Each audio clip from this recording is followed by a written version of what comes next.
শ্রী শ্রী রামকৃষ্ণের কাছে ভক্তেরা যেসব ফলমূল দিত তিনি সেসব নহবতে শ্রী শ্রী মায়ের কাছে পাঠিয়ে দিতেন।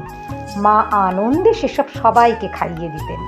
তিনি বরাবরই এ ব্যাপারে মুক্তহস্ত ছিলেন। একদিন স্বয়ং শ্রী রামকৃষ্ণই তাকে অনুযোগ করলেন, এত খরচ করলে কি করে চলবে?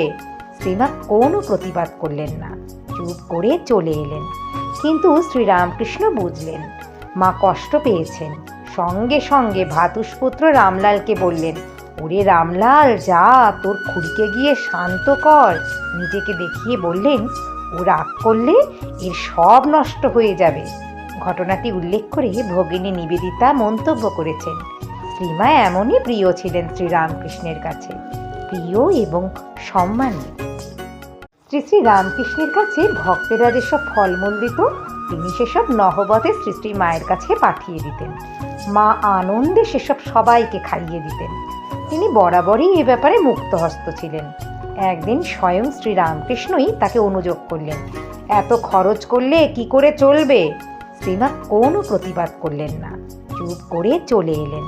কিন্তু শ্রীরামকৃষ্ণ বুঝলেন মা কষ্ট পেয়েছেন। সঙ্গে সঙ্গে ভাতুষপুত্র রামলালকে বললেন, ওরে রামলাল, যা তোর খুড়িকে গিয়ে শান্ত কর। নিজেকে দেখিয়ে বললেন, ও রাগ করলে এর সব নষ্ট হয়ে যাবে। ঘটনাটি উল্লেখ করে ভগিনী নিবেদিতা মন্তব্য করেছেন, শ্রীমা এমনই প্রিয় ছিলেন শ্রীরামকৃষ্ণের কাছে, প্রিয় এবং সম্মানীয়।